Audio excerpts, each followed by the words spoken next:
And so, Mother Mary, as we saw in the second reading, Jesus gave her to us as his mother. And who are we? We are in his body, the church, through baptism. And so just as she was Jesus' earthly mother, so she is his mother now through all of us, and he is the one who keeps us together.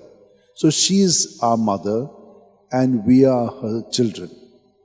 So if you have understood this, then we will understand how she is the mother of the church.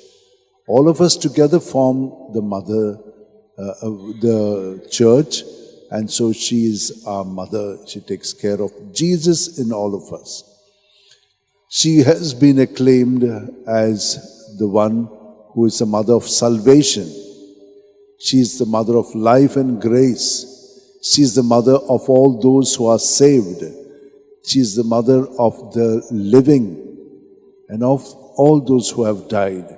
So she is the mother truly of the body of Jesus in all of us, the church. So let us pray to her that we constantly remain as she was, internally open, so that as a servant she lived, allowing God's Spirit to work in her, and that's how God continued to do in her what he wanted to.